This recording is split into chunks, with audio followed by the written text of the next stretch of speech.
Shalom saudara yang dikasihi oleh Tuhan Yesus Kristus. Kita sungguh bersyukur atas hari ini karena kita dapat menikmatinya bersama dengan Tuhan.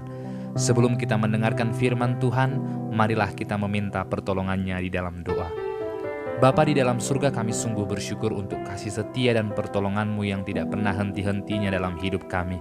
Saat kami mau merenungkan firman-Mu, tolonglah kami dan berilah kami pemahaman yang benar dan ajarlah kami untuk melakukannya. Dalam nama Yesus Kristus, amin. Firman Tuhan hari ini diambil dari Yeremia pasal yang ke-12 ayat 1b dan ayat yang kedua. Demikianlah firman Tuhan.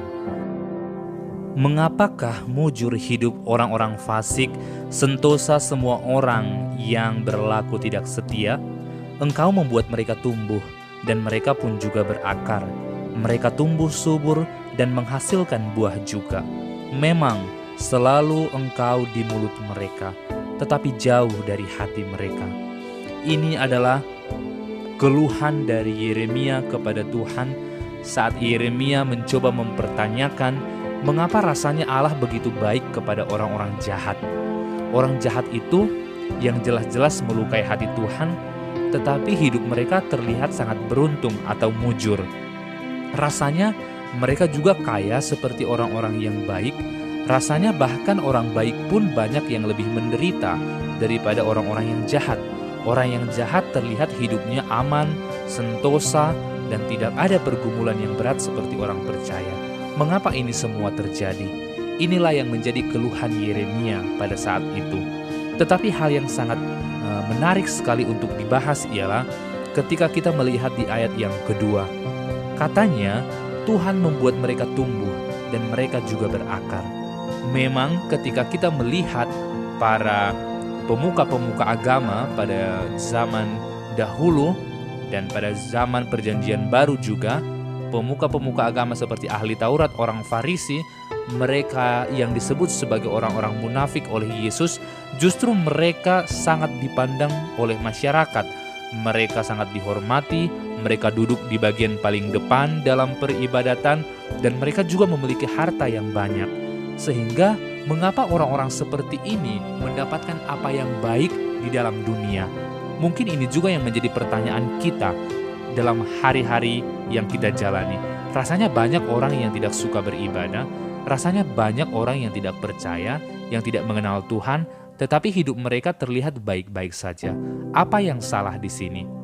Sebenarnya ini bukan sebuah permasalahan yang harusnya ditanyakan oleh orang-orang percaya, sebab orang percaya harus sadar betul bahwa sesungguhnya Tuhan menaruh belas kasihan, menaruh kasih-Nya yang besar itu juga kepada orang-orang yang tidak percaya.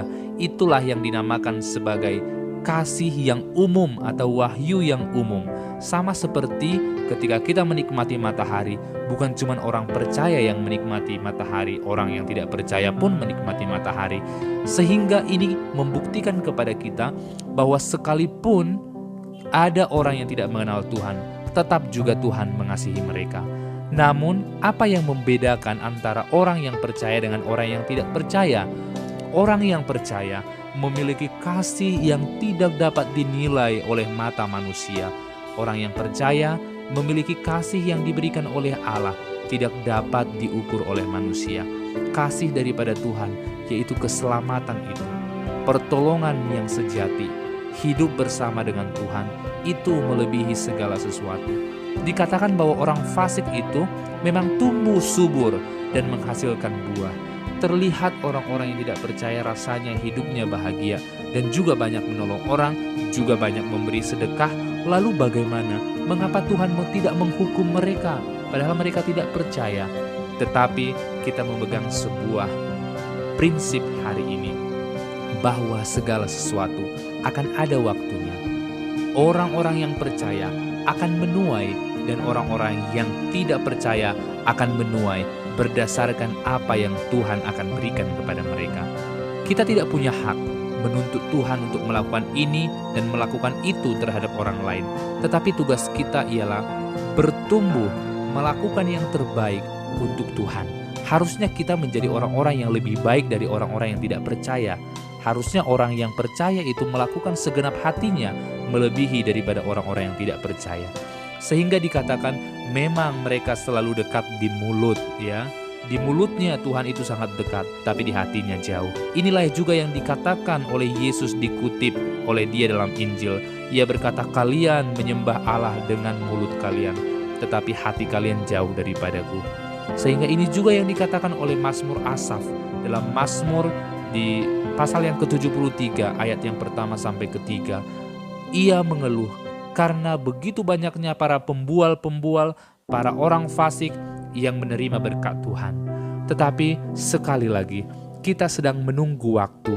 Akan ada waktunya Tuhan menunjukkan kasih-Nya, menunjukkan keadilan-Nya, di mana setiap orang akan tercengang dan heran ketika Tuhan membukakan semua kemunafikan manusia. Maka saudara yang dikasihi oleh Tuhan, sekarang tugas kita bukanlah mengomentari apa yang terjadi dalam hidup orang. Tugas kita ialah memperbaiki diri, mengoreksi diri, apa yang kurang dari saya, apa yang salah dalam hati saya, sehingga saya mau berjuang memperbaikinya bersama dengan Tuhan. Tuhan kelak akan menunjukkan keadilannya. Akan ada waktunya kita semua menyaksikan kebenaran itu dibuka. Akan ada waktunya orang benar akan ditinggikan. Akan ada waktunya orang yang percaya sejati kepada Tuhan akan menerima kemuliaan. Mungkin kita tidak akan menerima apa yang kita inginkan di dunia ini, tetapi sungguh janji Tuhan bagi kita, orang-orang yang percaya, pada waktunya kita akan menerima apa yang Tuhan telah sediakan, yang terbaik dari segala sesuatu. Kiranya Tuhan menolong kita dalam penantian ini. Amin. Bapa dalam surga, ajarlah kami menghitung hari-hari kami, supaya kami semakin hari mengenal Engkau dan memperbaiki diri kami. Dalam nama Yesus,